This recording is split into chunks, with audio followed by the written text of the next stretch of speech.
السلام عليكم ومرحبا بكم معنا على قناتكم شهيوات وافكار مع وصفه جديده. اذا الوصفه ديال هذا النهار تكون دي طارتليت حلوين بلا بات بغيزي، نعمروهم بلي فخوي ديالنا وبلا كريم باتيسير. اذا لهذا الشيء غادي نحتاجو بيضه دائما بحراره المطبخ، غادي نحتاجو واحد القبيصه ديال الملحه، واحد نصف كاس تقريبا ديال السكر كلاصي، فاني، 3 المعالق ديال الزبده، وبالنسبه للدقيق 250 غرام او ربعه. اذا كناخذوا الدقيق ديالنا كنضيفوا عليه السكر كلاصي، يعني السكر ديما على حسب الرغبه، يعني من الاحسن ما نحليوهاش بزاف حيت مازال نديروا لا كريم باتيسير ولي فروي تا هما حلوين. كنزيدوا داك الساشي ديال الفاني، يعني غير يعني نكهه اللي ما بغاش يعني يقدر يستغنى عليه، وكنمزجوا هاد العناصر ونديروا قبيصه ديال الملحه. يعني الا بغيتو ديروا هاد لي طارتليت او دي كيش مالحين ما نديروش سكر، نديروا فقط الملحه. اذا كنمزجوهم بهذا الشكل بالاصابع، وكنضيفوا الزبده ديالنا 3 المعالق كبار او 125 غرام. ودائما لاباط بغيزي كنخدموها غير بالاصابع ديالنا. اذا كنبداو نمزجوا الطحين السكر والزبده غير بالاصابع حتى كتدخل داك الزبده مزيان في الدقيق ديالنا وكيولي مرمل.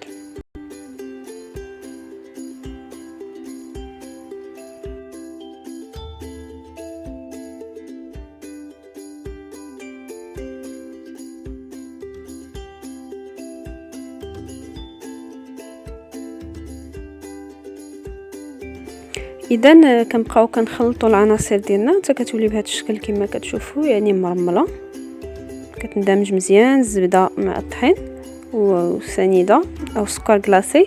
وغادي نجمعوها بالبيضه اللي عندنا. وسمحوا لي ما وضحت لكمش في الاول انه الا ما كفاتناش داك البيضه يعني وكان الحجم ديالها صغير، كنقدروا نزيدوا بضع قطرات ديال الحليب، تقريبا واحد المعلقه كبيره، باش كيتجمع العجين ديالنا. اذا دائما غير بالاصابع كنستمروا في دمج هاد العناصر، ما نعجنوش، كنخلطوا غير بالاصابع ديالنا بهذه الطريقه.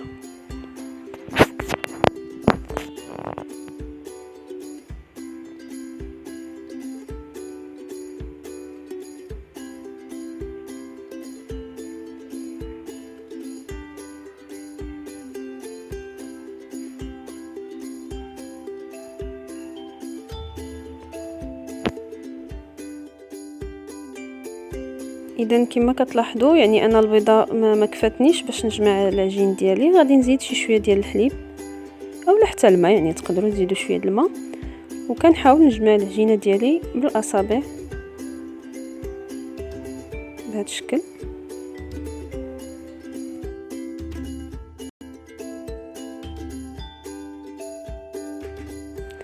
اذا العجينه كتكون بهذا الشكل هذا لينه رطبه، كنغطيوها بالسلوفان وكنوضعوها في الثلاجه، يعني شحال ما بقات في الثلاجه كتكون حسن حتى كنوجدوا لا كريم باتيسير ديالنا ونوليو نجبدوها.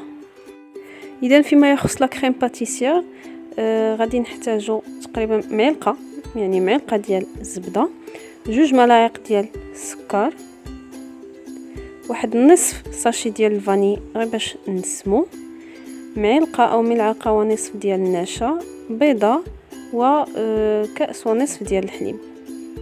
اذا كناخذوا الكاسرونه ديالنا اللي غادي نصايبوا فيها هادشي، كنخويو داك القدر ديال الحليب، يعني انا هنا درت نصف الكميه، الا بغيتو ديروا اكثر غادي ديروا لترو ديال الحليب، وغادي ديروا 2 بيضات ونضاعفوا الكميه.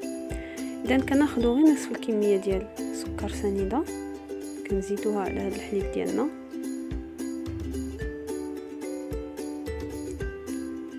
باش كندوبوها في الحليب، وغادي نديروها فوق البوطه. في هذا الاثناء غادي نمزجوا باقي العناصر. كناخذ واحد الاناء كنوضعوا فيه داك البيضه. انا سبق وذكرتكم يعني الا كان عندكم بغيتو ديروا بزاف يمكن لكم تضاعفوا العناصر، ديروا 2 بيضات. كنزيدوا عليها داكشي اللي بقى لنا ديال السنيده، ثم نصف ساشي ديال الفاني او تقريبا 3 غرام ونص، وكنخلطوا العناصر بخلاط يدوي.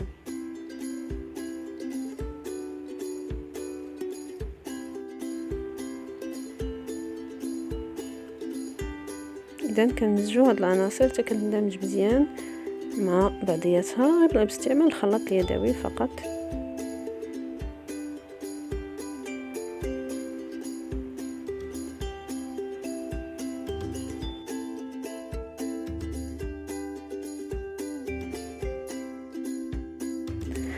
ثم كنضيفوا داك الملعقه ديال النشا او المايزينا اللي قلنا، وكندمجوها مع العناصر مزيان حتى هي بالخلاط اليدوي بهذا الشكل هذا، حتى كنحصلوا على شكل كريمه مندمجه. اذا كنستمروا في التحريك. في هذا الاثناء راه طفينا على الحليب ديالنا اللي سخن ودابت فيه سنيده. اذا كنجيبوا داك الحليب كنخويو نصف الكميه فوق هذا الخليط ديالنا وكنحركو مزيان. ثم غادي نوليو نخويو هذا الخليط كامل فوق داك الحليب ديالنا في الكاسرونه ونشعلوا عليها وعلى عافيه تكون مهيله بطبيعه الحال. ودائما نستمروا في التحريك ما نهداوش، نبقاو كنخلطوه حتى كيبدا كيعقد لنا الخليط شويه بشويه.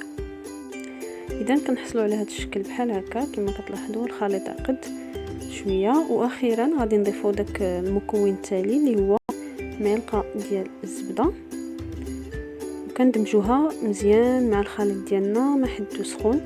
اذا هاد الزبده كتعطينا واحد النسمه زوينه لا كريم باتيسير ديالنا، وكندمجوها بهذا الشكل حتى ما كتبقاش كتبان وكتذوب مزيان مع لا كريم ديالنا اللي صايبنا.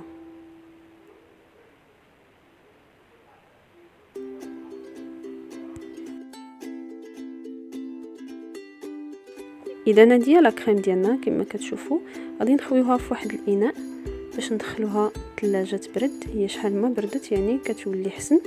اذا غادي نديروها في هاد الزليفه ديالنا. اذا هذا هو الشكل ديالها، هذا هو القوام كما كتلاحظوا. خصها تجي بهذا الشكل هذا، ما تجيش قاصحه بزاف وما تجيش خفيفه ايضا. ثم غادي ناخذوا واحد القطعه ديال السلوفان وغادي نغطيو بها هاد الزلافه ديالنا اللي فيها لا كريم، ولكن غادي نحاولوا ندخلوا داك السلوفان يجي فوق السطح مباشره ديال الكريمه ديالنا باش ما ديرناش واحد القشره من الفوق، يعني باش ما تيبسش ما يدخلش الهواء وكتبقى رطبه بهذا الشكل. وغادي نوضعوها في الثلاجه مده ساعه على ما نحتاجوها ونجبدوها. اذا العجينه ديالنا جبدناها بعد ما ارتاحت في الثلاجه، هي ايضا يعني سواء العجينه ولا لا كريم يعني شحال ما خليناهم في الثلاجه مزيان كيشدوا راسهم. كناخذوا ليمون بحال هكا كما كتلاحظوا صغيورين على هذا الشكل، وغادي نسرحوا العجينه ديالنا. كنسرحوها بالدلاك بهذا الشكل بعد ما كنكونوا رشينا السطح بيان سور بشويه ديال الدقيق. اذا كتجي واحد العجينه اللي هي زوينه متماسكه. كنسرحوها مزيان على حسب السمك اللي بغينا، يعني من الاحسن ما نغلطوهاش بزاف.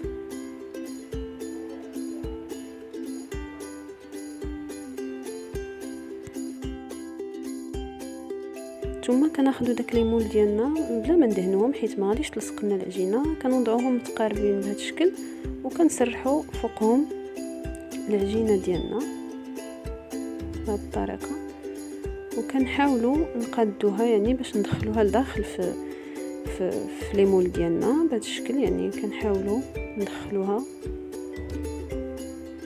بهذا الشكل باش كتجينا على قد المول. يعني من الاحسن ما نقطعوهاش وهي مسرحه، كنوضعوها فوقهم باش ما كتجيش العجينه صغيره على المول. كنقادوها بالاصابع ديالنا مزيان حتى كنحسوا بها يعني صاير راها تقادات.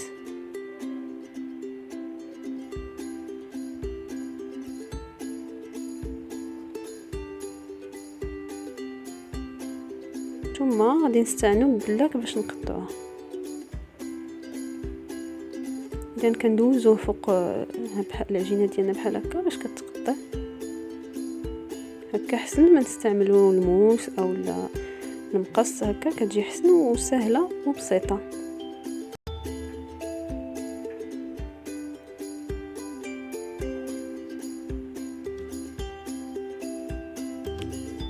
اذا هكا وكنستمروا حتى كنجبدوهم كاملين.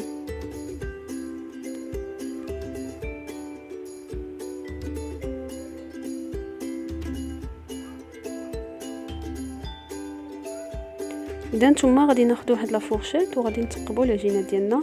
وهاد العجينه اللي حيدنا ما كنعجنوهاش، يعني غير كنجمعوها بالاصابع فقط. نحاولوا ما نجمعوهاش باليد باش ما تضيعناش. دائما العجين المرمل ما كنعجنوهش انما بالاصابع. اذا كنقادوهم في هاد ليمول ديالنا مزيان بهذا الشكل هذا. نقادو جميع القطع.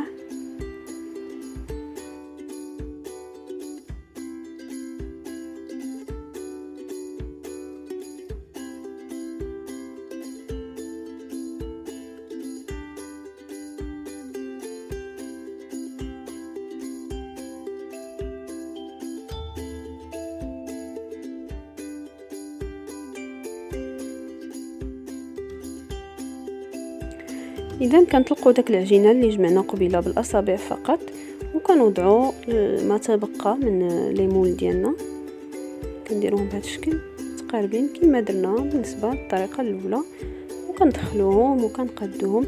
ثم ملي كنقطعوهم باستعمال الدله كناخذ واحد لافورشيط وكنثقبوهم مزيان باش ما يتنفخوناش في الفرن.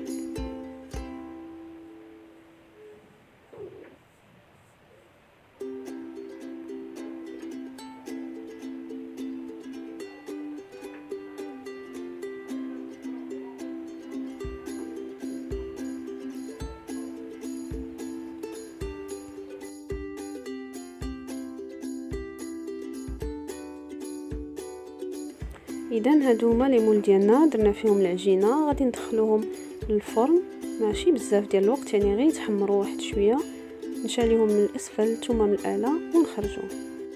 اذا ها هما لي طارطوليت ديالنا بالعجين المرمل بعد ما جبناهم كما كتشوفوا، ما حمرناهمش بزاف. اذا خدينا لي فخوي ديالنا، انا هنا اختاريت شويه الفريز والتفاح والبنان، غادي نزوق بهم هاد لي طارطوليت. كنجبدوا داك لا كريم باتيسير ديالنا اللي كتكون شدات راسها في الثلاجه، كنوضعوها في واحد الجيب حلواني بهذا الشكل هذا، كنبداو كنفرغوها في هاد لي فون اللي صاوبنا، ثم غادي نزينوها بداك الفواكه ديالنا.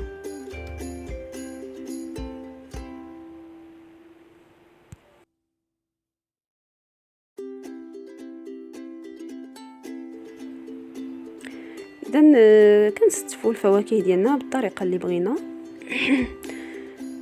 بالنسبه للفريز اما بحال هكا كنديروا 3 القطع او 4 على حسب الرغبه، ونفس الشيء غادي نديروه بالنسبه للفواكه الاخرى. اذا انا اختاريت هنايا هاد الفواكه ب3، يمكن لكم الا كان مثلا الكراز، لي سوريز، ولا كان الفخومبواز، ولا اي حاجه يمكننا نزينو بها. وبالنسبه لهاد لي فون ولا هاد لي طارطوليت اللي صايبنا في المرحله يعني الاولى قبل ما نزينوهم، يمكننا نحتفظوا بهم في الثلاجه بعد ما كنطيبوهم، يمكننا نحتفظوا بهم عفوا في الفريغو، كيبقاو يعني بعد ما كنطيبوهم وديك الساعه كنبقاو نجبدوا ونعمروهم فوقاش ما بغينا. يعني يمكننا نحتفظوا بهم في الفريغو ولواحد المده طويله. اذا كندوزو للثانيه. هنايا استعملنا البنان زوقناه، ونفس الشيء عاوتاني بالنسبه لباقي القطع غادي نكملوا لي فخوي ديالنا.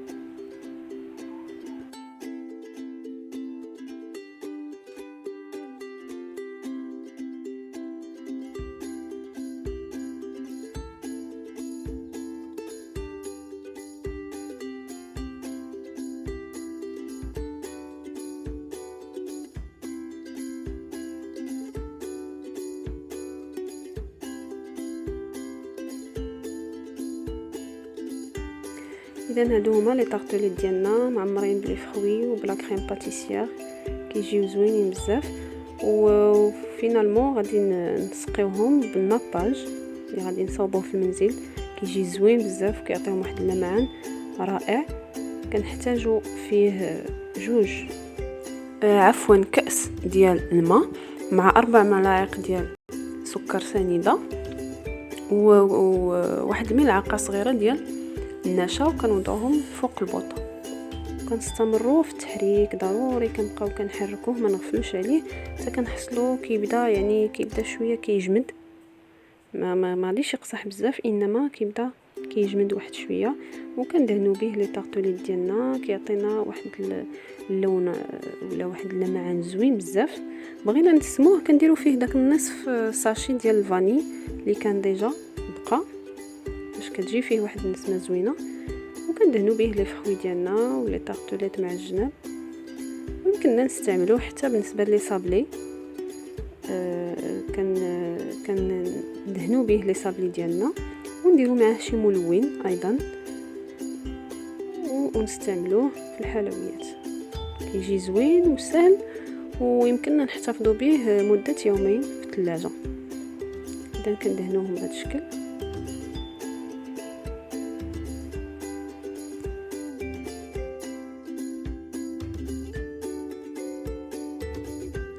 واخيرا كنحصلوا على هذا الشكل هذا كما كتشوفوا، كيجي شكل زوين والمذاق رائع. وكنتمنى تجربوهم وتردوا عليا الخبر، وكنتمنى ينالوا الاعجاب ديالكم. والى اللقاء في وصفه قادمه ان شاء الله، وما تنساوناش بالدعم ديالكم.